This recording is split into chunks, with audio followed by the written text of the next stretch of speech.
people are looking for more than just that physical house. Our data also does show that it can take a considerable time for people to actually feel settled in their new home, their new environment. It does take time for communities to build. What makes a neighbourhood worth moving to?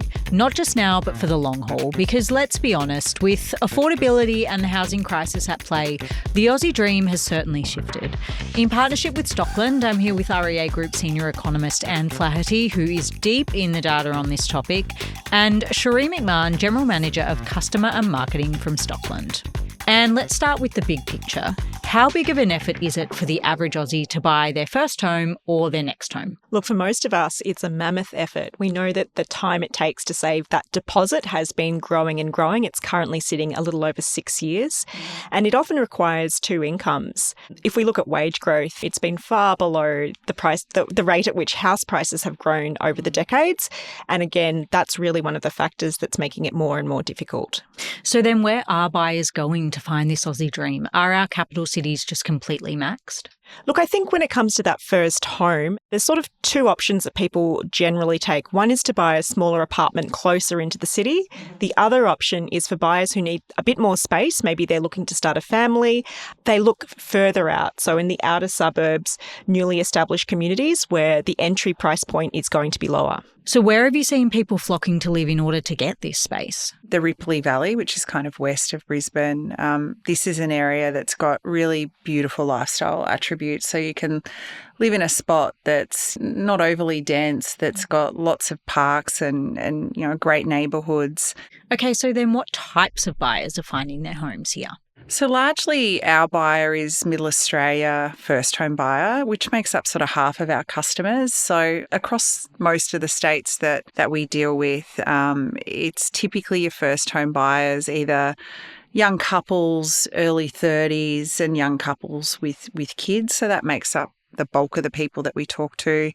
In Sydney, more your upgrader market. Those upgraders are probably either coming from an apartment and deciding that they want more space and that they're able to move out to the greenfield. What does the data say about what buyers want in a new neighbourhood? How do you turn a new area into a thriving community that is then going to translate on a lifestyle level? Yeah, it's a great question. I think it really starts with thoughtful planning up front. So we make sure that when we're designing every master plan, that we're designing it with a bit of flexibility because things can change over time and some of our communities can be developed over 10 to 20 years. One piece that is really critical for us is our livability survey that we run every year and been running that for over a decade. And this really gives us a great insight to what it is that customers want. And we know that the two key drivers to, happiness of how they're feeling and how they're living in our communities is really around their home design. So did they pick the right house? Is it functional? Does it suit their family? And then the second piece, which is it's really around the community amenity. So have we created a place where I've got easy access to retail, commercial, education?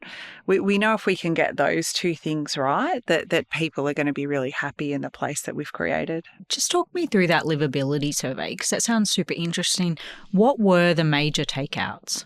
So our livability survey we run every year. Normally it's about 2,000 to 3,000 customers come back to us via that survey. It has both a quant and qual aspect to it. And it's a really rich data set that informs what it is that our customers want to make them happy to live on one of our projects. And we've learned a lot out of it. One of the thematics coming out at the moment is really around safety and security, and the other one's probably around sense of belonging. So we spend a lot of time looking at how do you make streets and neighbourhoods feel safer, whether it's street lighting, passive surveillance. And then on that sense of belonging, I think that people feel happier when they're connected. So we make sure that we do a lot of activations on our communities.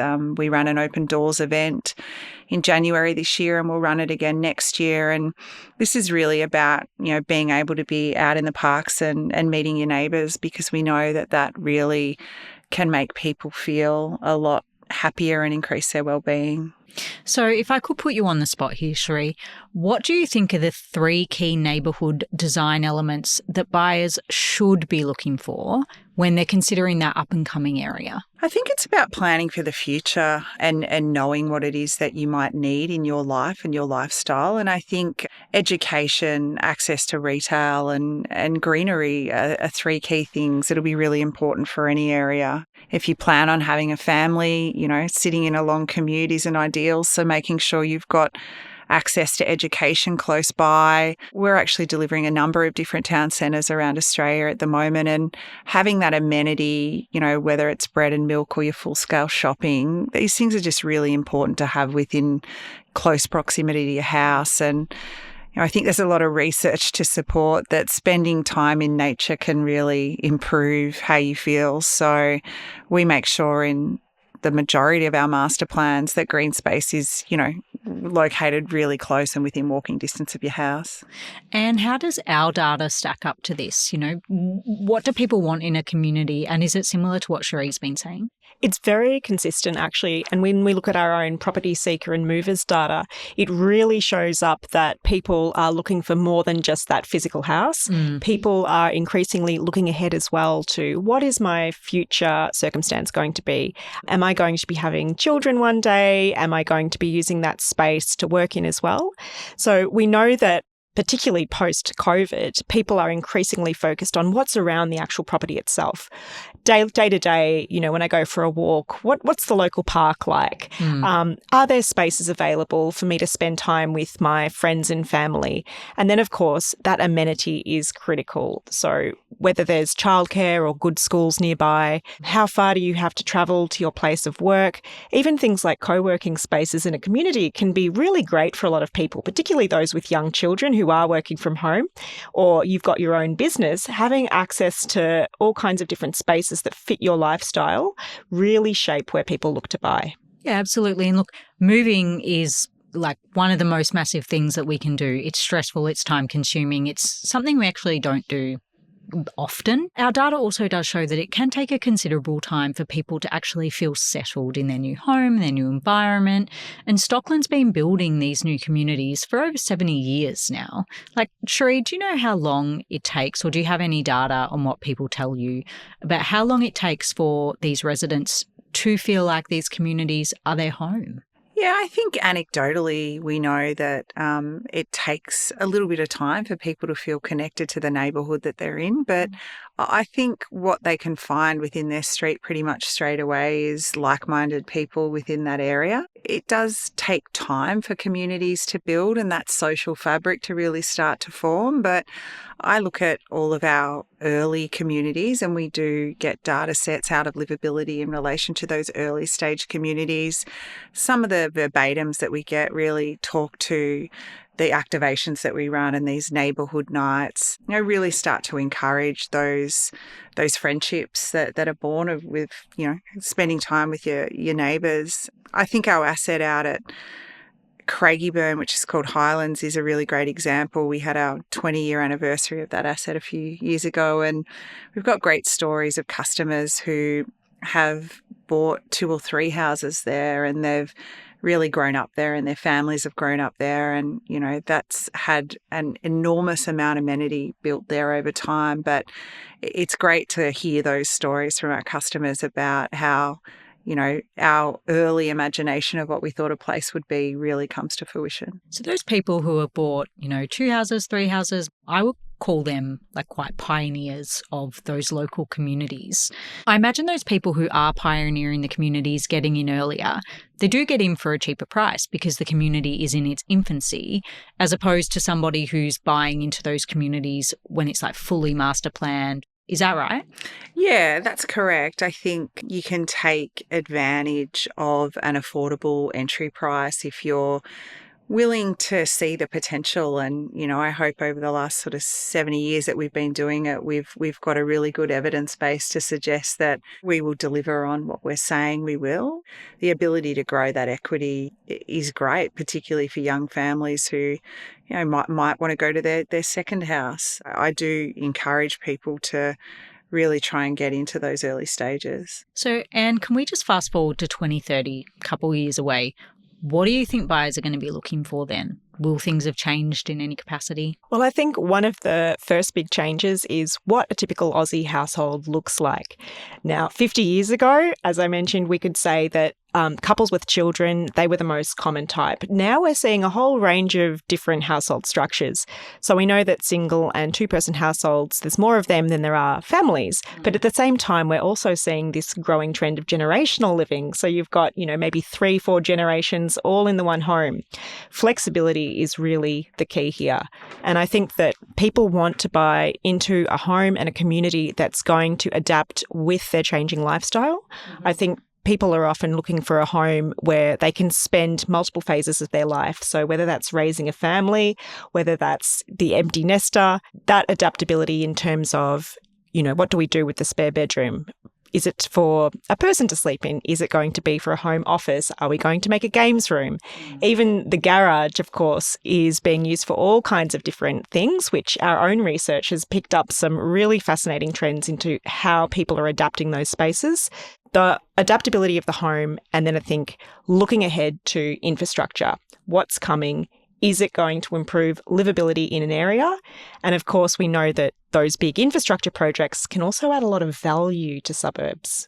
Okay, so we really need our houses to work pretty hard for us. Cherie, do you have anything to build upon that? Is Stockland starting to plan for all this adaptability, et cetera, et cetera? I've seen builders starting to look at designs where there's 2 en-suites so that as your, child gets a little bit older, they're able to still stay at home. I think, kids are staying at home a lot longer. So having that adaptability in floor plans is really critical. If you've got a pretty open plan home that there's flexibility, maybe you want a theatre room, maybe you don't. I think just ensuring that there's that level of flexibility is just really critical. Before we wrap up, I do have one more question for you both.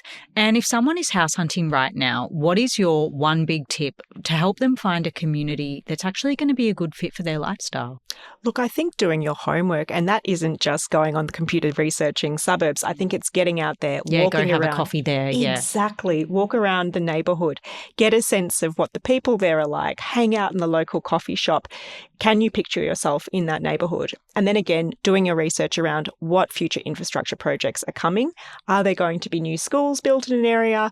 What is this area going to evolve into? And Cherie, do you have anything to build on that?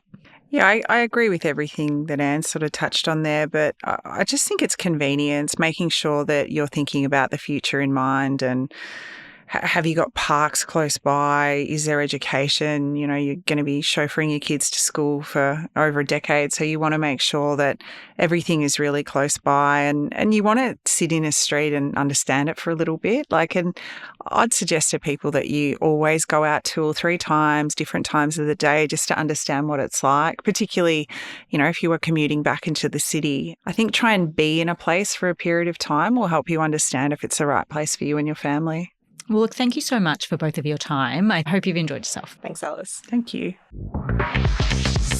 Thanks for joining me. This has been Real Talk. For your weekly fix, please follow wherever you listen to your podcasts and tune in next time for more real questions, news and insights on the topics that matter most from realestate.com.au, Australia's #1 address in property. The information discussed in this podcast is provided for general information purposes only and reflects opinions based on information available at the time of recording. It should not be relied upon as financial, legal or professional advice. You should make your own inquiries and seek independent advice tailored to your circumstances before making any decisions. Views expressed by third parties are their own and do not necessarily represent those of Stockland. To the maximum extent permitted by law, Stockland accepts no liability for any loss or damage arising from reliance on this content. Real Talk acknowledges the traditional custodians of country throughout Australia and their connections to land, sea, air and community. We pay our respects to elders past and present.